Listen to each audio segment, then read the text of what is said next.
নমস্কার দাদা ভাই দিদি ভাইরা, কেমন আছেন আপনারা? আপনাদের আশীর্বাদ ও দোয়ায় আমরা ভালো আছি। তো দাদা ভাই দিদি ভাইরা, আজকে বহুদিন পরে এই রাস্তাটা দিয়ে যাইতেছে আর কি। এটা মেইন রোডের লগেই, মেইন রোডের সাথেই এই রাস্তাটা। আজকে মন চাইতেছে এদিক দিয়ে আসার, ভাবলাম যে মসজিদটা একটু সামনে থেকে দেখা যায় আপনারা। প্রত্যেক দিন তো অনেক সময় মন্দির টন্দির দেখাই, মসজিদটা খুব কাছ থেকে দেখাই তারি না। এই যে মসজিদ, আমাদের ইসলামপুরের মসজিদ আর কি। তো এই রাস্তা ধরে আস্তে আস্তে, তুমি ভয় পাইতেছ করে? আমি তো তোমার কিছু করতাম না। আস্তে আস্তে আমরা যাইতেছি আর কি। এটা কবরস্থান, যত্ন না থাকলে যাওয়া হয়। দেখেন ভিতরে তারা ওই একই অবস্থা।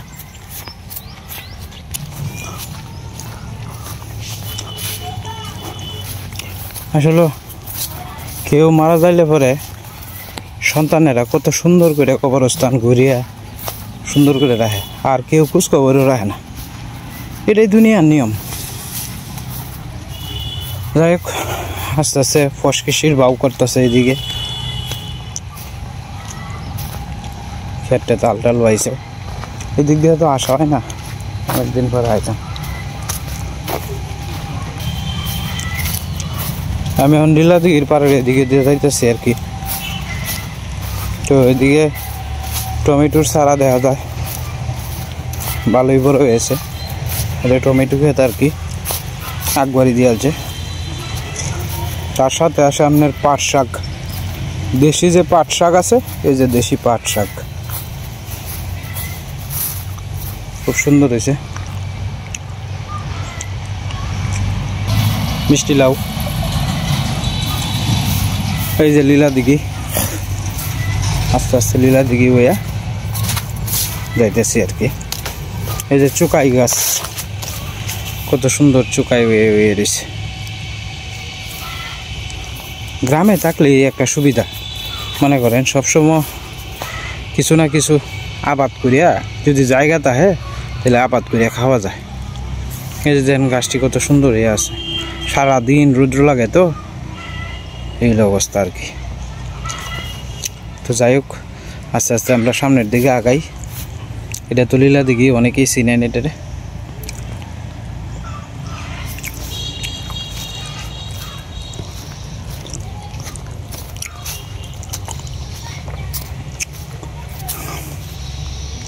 এক সাইডে দিয়ে ব্যস্ত আছে, আর এক সাইডে দিয়ে আপনার বড় হইতেছে।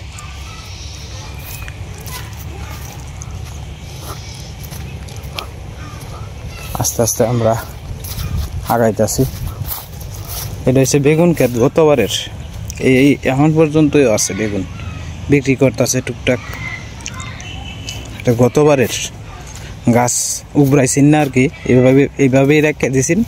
ওই যে দেন মাঝে মাঝে এই যে বেগুন, এই যে বেগুন, এটি বাজারে 50 টাকা 60 টাকা কেজি বিক্রি হয়। তো মনে করেন গাছ যদি না উড়ায়, যদি আর একবার হয় তাহলে তো আর সমস্যা নাই। যাই হোক, খুব সুন্দর, খুব সুন্দর। এই যে 5টা 6টা বেগুন জলটার মধ্যে হয়ে রয়েছে। এই যে বেগুন দেখছেন, কত সুন্দর বেগুন হয়ে রয়েছে। এদিকে সিম গাছ লাগাইছে, সিমের ফুল ছেড়ে দিছে। এটা হচ্ছে গইডা আর কি। তো আমি আস্তে আস্তে অনেক বাড়ির দিকে যাইতেছি আর কি। এতটুকুই পাকা করা আছে আর কি, গ্রামের রাস্তা তো। এটার সিস্টেমটা হইলো, ধরেন আপনার ওই 3-4 মিনিটের রাস্তা একবার করে এক প্রকল্প, পরে আর এক বছর বাকি যে জায়গাটা এটা করে। তো ধরেন 1/2 কিলোমিটার রাস্তা যদি থাকে, তো এটা 2বারে করে আর কি, 2 বছরে, একবারে সবটা হয় না। যাই হোক, রাস্তাটা এটা বিরাট ফেক আছে, বর্ষাকালে চলাচল করতে খুব কষ্ট হইতো। যাই হোক, এই রাস্তাটা অনেক খুব সুবিধা হয়েছে। এটা হচ্ছে আমাদের জয় মামার বাড়ি আর কি, আমার যে শিক্ষক আছেন ওনার বাসা আর কি। আমরা অনেক ক্ষেত্রে রাইল ধরে ধরে আস্তে আস্তে চলে যাব। এটার মধ্যে এটা একটা ডিট মেশিন আছে আর কি, সাবমার্সিবলের মতো ওই যে, তো এটার মধ্যে আমরা ছোটোবেলা স্নান করতাম আর কি। ওই যে এনে তো আর আগের মতো কিছুই নাই।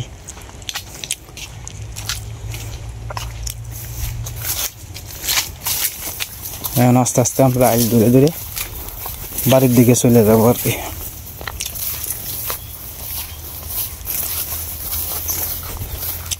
এই ক্ষেতগুলা বড় জোর আর সপ্তাহ 15 দিন, এরপরে গেট কাটা হয়ে যাব। অত্যাধুনিক প্রযুক্তির মেশিন বাড়িছে, আইব একসাথে যদি সব পাইকা যায় তাহলে সুবিধা, একদিনই সব কাটিয়া তছনছ করে দিব। আর যদি না পাকে একসাথে তাহলে মনে করেন যে আবার আজকে একটা কালকে একটা এইভাবে করতে করতেই যায় আর কি। তবে এইভাবে একটা ক্ষতি হয়েছে কি জানেন, সাধারণ মানুষের যে একটা কর্মসংস্থান আছেন এটা যেমন নষ্ট হয়ে গেছে আর কি। ধরেন আমি কৃষি কাজ করি বা আমি ওই খেতে কামারে কাজ করি, আমার নিজস্ব কোনো ক্ষেত নাই, কিন্তু আমি ধান কাটিয়া অন্যের জমি কাটিয়া দেই প্রতি বছরেই। আমি আমার সারা বছরের খোরাক মানে সারা বছরের যে চালটা লাগে এটা হয়ে যাইত, কিন্তু এই মেশিনে আমাতে একদিনই সব কাটিয়া লাই। এনে তো সাধারণ যে যারা কামলা টামলা দেয় তারা মনে করেন যে তারা তো আর ধান টান কাটতে পারে না, এই একটা অসুবিধা হয়েছে। এই অবস্থা। তো যেরকম সুবিধা এরকম অসুবিধাও আছে। তবে এই মেশিনে আবার ধান দেখা গেছে যে আপনার যদি পাইকা যায় বেশি তাহলে মনে করেন যে আপনার ধান পড়ে যায় আর কি নিচে, এই ধরনের সমস্যা হয় অনেক সময়। তো যাই হোক, কথা কইতে কইতে করে বাড়ির কাছে আয়া পড়ছি। কেমন লাগছে অবশ্যই কমেন্টে জানাইবেন। অনেক দিন পরে একটু ঘুরে দেখানোর চেষ্টা করছি আর কি। তো দাদা ভাই দিদি ভাইরা এদিকে ঈশ্বর ভাবে কয়েকটা লাকড়ি আছেন যে নিচে পড়ে আছেন যে অনিশ্বর ভাবে এটি কাটবো আর কি। শুয়েছে না, কাটতে থয়ে দিও। তাহলে ডগটাও তো আছে এদিকে পড়া কতদিন দিয়ে। মাত্র আইসি স্কুল থেকে করে ঈশ্বরে থেকে আইসি আমি দিই হ্যাঁ বাড়িতেই। আর এদিকে কতগুলো আবা যাওয়া আছে অনেকটি কইতেছি তুমি কাটটা দিয়ে এলো, জঙ্গল হয়ে গেছে জায়গাটি। এটি কাটটা দিলে শুয়ে কাট হয়ে থাকবে।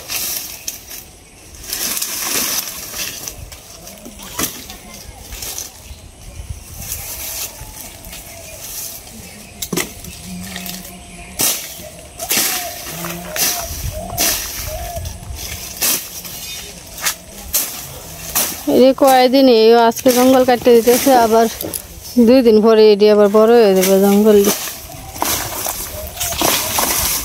এটি কাটা কাটারি থেকে হয় মেয়েদের বিনবো কচু পাতা মেয়েদের কাটা কাটাতে হয়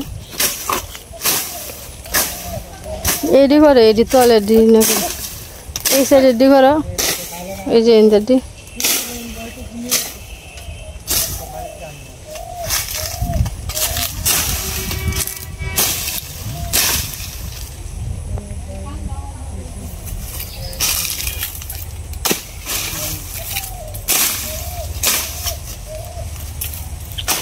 এই জঙ্গল কাটটা দিলে জায়গাটা একটু পরিষ্কার দেখা দেবো, নাহলে এনে সাপটা ভাই বয়ে থাকতে খোলা হয় না এতে যায় আর তাই আমি আজকে বেশি হিসেবে তুমি এটি কাটটা দিলেও কাটলে আর কি জায়গাটা জঙ্গল মুক্ত হইব আর দেখতেও সুন্দর লাগবো, বয় মুক্ত হইব।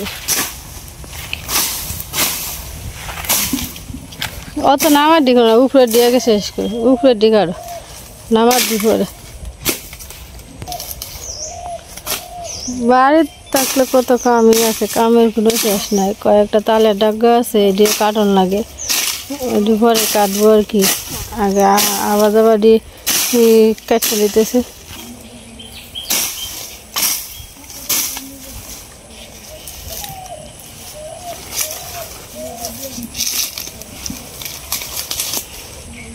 এটি আশালাটি তাড়াতাড়ি হয়ে যায় কি, বড় হয়ে যায়। আর এই কদম গাছটা দেখতেছেন, এটা কয়েকদিনের ভিতরে বড় হয়ে গেছে, আগে নিলে ছোট আছে। এটি এমনিতেই হয়েছে কদম গাছ। কদমের ফুলের গুঁড়া ফসে, গুঁড়া পড়ার কারণে কদম গাছটা হয়েছে। এনে ফুলের চারা আছে দেখো মামার হইলে তো আরো কত সুন্দর করে তাড়াতাড়ি সাফ করে এলো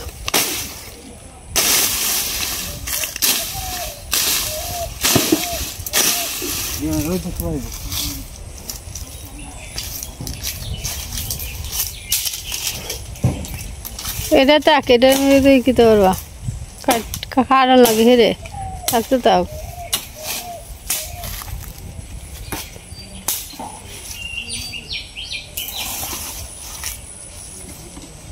ওইসে হেঁটি খাওয়ানো লাগতো না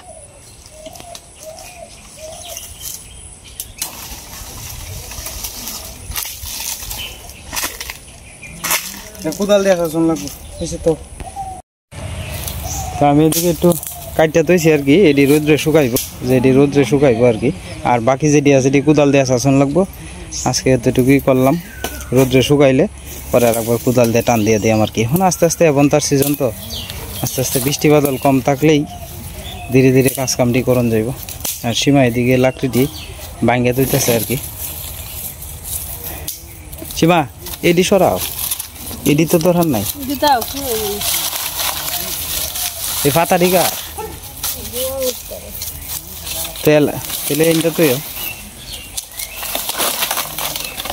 এটা ভাঙতার বা না আমি ভাঙে দিই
ইয়ে নাই তাল নাই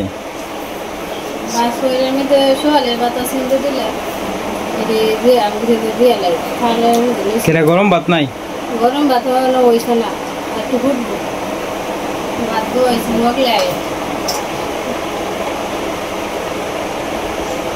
তাড়াতাড়ি কেন বাবা তো খুব ভালো ছেলে ব্যবহার কর অফ করতে দিছি না পাচ্ছিলাম তোমার কি অফ করে দিছি কি অফ করতে দিছি এক দুই না যে কখন যদি ফোন দিছি ফোনটা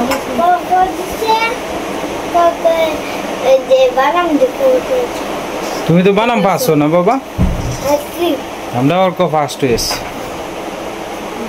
সওয়াল কত আজকে মেলা দিন পরে আইছে ওর পূজা হয়ে আইছে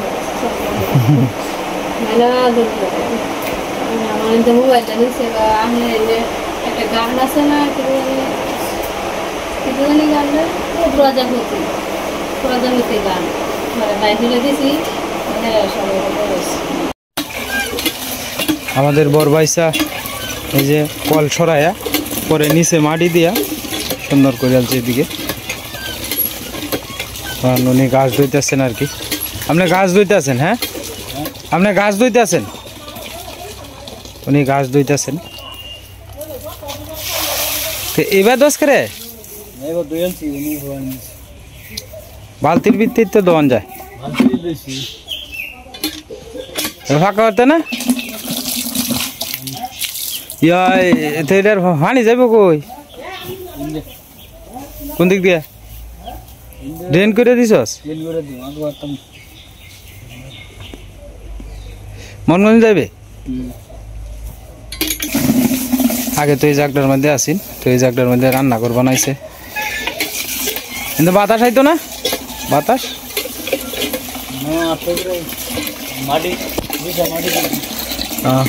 ভালো হয়েছে রান্না কর একদম তো আগে কল আসি এখন গরু তো একটাই আগের গরুটা তো মা এটা তো দোয়ার গেছে গা হ্যাঁ তো এই 50,000 টাকা কষ্ট রে কি হইলো সে তো একটা নর্মাল ঘর করলে হইল তো কোন আশায় করছিলে কোথায় পয়সা নষ্ট করুন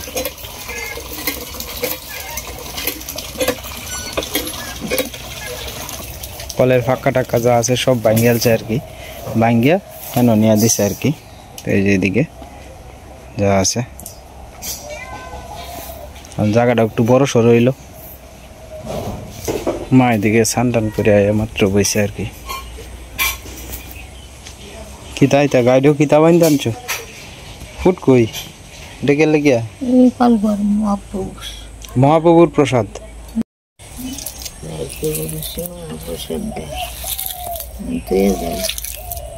আজকে গোবিন্দর প্রসাদ দিছে আর কি সীমা এদিকে ঠাকুরের প্রসাদ কি করতেছে লেবু দিছে না প্রসাদের মধ্যে লেবু আসে লেবু দিলে লেবু আছে না আপনার আছে তো ফিজন প্রসাদের মধ্যে ফিজন না না না না তেলে দরকার নেই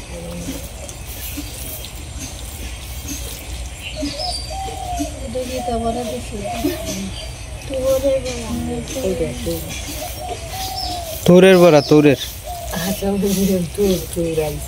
হ্যাঁ আশা করছো বলতে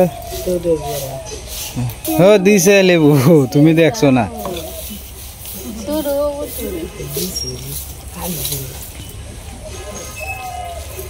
ভালো রে মাহাও হ্যাঁ হাতলে মাহাও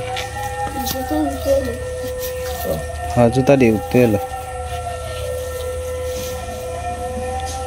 ওই তোর মা খাইব প্রসাদ খাই যাইতেন প্রসাদ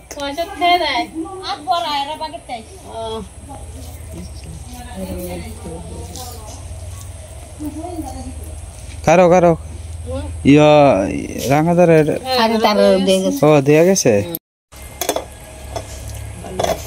হ্যাঁ মহাপ্রভুর প্রসাদ তো বালাও না হয়ে যাইব কই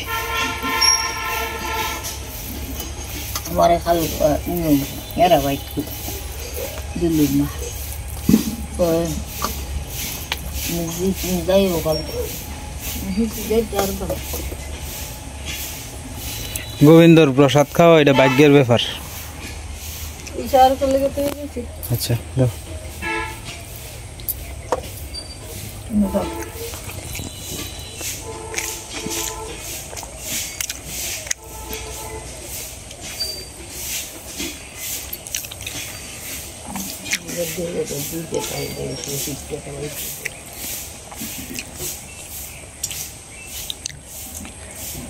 আমরা কইছে আমরা আশপাশে সীমা কইছে আমরা আশপাশে তাই না এগালি দূরা দূরাতে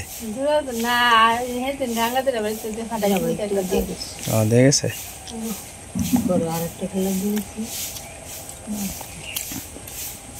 দুই যাদবদার মা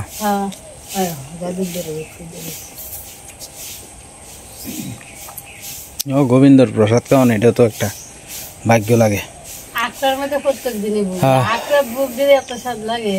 মহাপ্রভুর আমরা বাবা দেখ নিত কাগজে মেয়েদের নিত প্রত্যেক দিনে আমার নিয়ে দিত মা নিয়ে খাই এলো হরে আর খাইতে না সত্যি কথা খাইতে হরে না হন আকড়ার পয়সা কেউ মিলে আকড়া কই বাড়ির সামনে আছি বাসা কই আকড়া আর কই অনেক আগে তো আমরা বাসার সামনে আছি আর তুমি যত কথাই কও বাহের বাড়ির যদি কুড়ে ঘরেও তাহে মনে করো যে সালের তলিতে বৃষ্টি পড়তেছে এরপরেও বাহের বাড়ির শান্তি কেড়ে জানো বাবা মা আদর করে হ্যাঁ আর স্বামীর বাড়ি যদি কুটিটিয়ার মালিকও হয় তাও বাপের শান্তিটা তো আর স্বামী দিত না এটা বোঝো না কারণ সেইবারটা তো তোমার এই মা বাবা তো জন্মদাতা পিতা হেরা লাহান তো আর আমরা ওই পারতাম না এটা বোঝো না কেড়ে হ্যাঁ আমি তোমার এক কথার কথা একটা সাপোজ দেখাই আমার মনে হয় যে আমার মা আমার বোনের যে চোখে দেখবো তোমার এই চোখে দেখতো না কারণ তোমার ফেরত হইছে না কথাটা বুঝছো এটা মানে বাস্তব সত্য কথা যেটা আমি তো আর মিস কথা কইতেছি না কোনো কিছু এটা মনে করো যে আবার হ্যাঁ শাশুড়িও আছে, এটা লাখে হাজারে এরকম পাওয়া যায়। যাই হোক, এরপরে তোমার মধ্যে যথেষ্ট পরিমাণে মিল আছে, যেটা হাজারো সংসারে না, এটা না কইছি। তারপরেও মনে হ্যাঁ এটাই মনে করুন লাগবে আর কি। প্রত্যেকটা সংসারে যদি এরকম মনে হয় তাহলে তো আর কোনো অশান্তি হয় না, কোনো কাজ নাই, প্রত্যেকটা সংসারে সুখে থাকে, ঠিক না? এটা মনে করুন লাগবে যে আমার এক মেয়ে বিদায় দিছি, আমার আর এক মেয়ে আনছি ঘরো 60 টাকাইতে খাও খাও খাও খাও 60। তো যাই হোক দাদা ভাই দিদি বেরিয়া এখন বাজারের টাইম হয়েছে আর কি, বাজারে যাই হঠাৎ করে ফোন আইছে বাগনি জামাই বলি মোহনগঞ্জ হসপিটালে স্ট্রোক করছে। এখন দৌড়তে দৌড়তে যাইতেছি মোহনগঞ্জ হসপিটালও, ভাই আগের থেকেই আছে মোহনগঞ্জ, বাইরে লইয়া মন যায় বাগনি জামাইরে দেখতে যাই আর কি, স্ট্রোক করছে, মোহনগঞ্জ হসপিটালে ভর্তি আছে আর কি। বিপদের কোনো আত্মাও নাই আসলে, ভগবান কালি মানে খালি বিপদেই ভর্তি আসছি। যাই হোক ভগবান যা করে মঙ্গল লেগেই করে আর কি। আশীর্বাদ করুন যে সবাই আমার বাগনি জামাইটা যাতে তাড়াতাড়ি সুস্থ হয়ে যায় আর কি। কি মহা বিপদ হঠাৎ করিয়া, এই যে আপনারা কইলাম না একটু আগে যে যাইতেছি হসপিটালও যায় দেখি আমার বাগনি জামাই মারা গেছে। তা আসলে হৃদয় বিদারক ঘটনা। একটা বাচ্চার বয়স হয়েছে আপনার 5 বছর, আর একটা বাচ্চার বয়স আপনার প্রায় 5-6 মাসের মতো আর কি। আসলে ভাষায় প্রকাশ করুন যাইতেছে না কি যে অবস্থাটা। মানে মা এই যে অসুস্থ মা মানতেছে না কোনো মানে মারে লইয়া বাইরে লইয়া, আর আমার বোন তো আজকে সকালে আইছে, মানে বোনের লইয়া আমরা রওনা দিতেছি আটপাড়া আর কি, আমরা বাড়িতে প্রায় 40 কিলোমিটার দূরা। আপনারা সবাই একটু আশীর্বাদ করুন যে আসলে আমি কথা কওয়ার মতো কোনো ভাষা নাই। হসপিটালও গিয়া দেখি আপনার মানে যে বাজারে ব্যবসা করতেছেন, মানে দোকানদারি করতেছে বসে আর কি, হঠাৎ করে গরমে হঠাৎ করে আপনার কইসা বুকটা ব্যথা করতেছে। এই বুক ব্যথার থেকেই আপনার হঠাৎ করে বাজারে আপনার ডাক্তারে বলছে যে বাজারে এই বোধহয় মারা গেছে। তো জল টল দিয়া হসপিটালে আনছে, হসপিটালে আনলে পরে সেন্সলেস অবস্থায় আনছে আর কি। তো পরে ডাক্তারে কইছে যে মারা গেছে। ওখানে অ্যাম্বুলেন্স দিয়ে বাসাত লয়ে গেছে লাশ, আর আমরা ওখানে বাড়ির থেকে মারে আর আমার বোনেরে আমার বাইরে সবাই লইয়ে একসাথে রওনা দিতেছি। যাই হোক আপনারা একটু আশীর্বাদ করেন, করার তো নাই কিছু। মেয়েটার বয়স এখনও প্রায় 22-23 বছর হগলে মাত্র, এর জীবনটার কি অবস্থা হইব কিচ্ছু কইতে পারতাছি না। একটু আশীর্বাদ করেন আপনারা, আমার বিপদ একটার পর একটা আসি। বোন চিন্তা হলে লাভ নাই, ভগবান যা করে তো মঙ্গলে লাগেই করে রে বোন।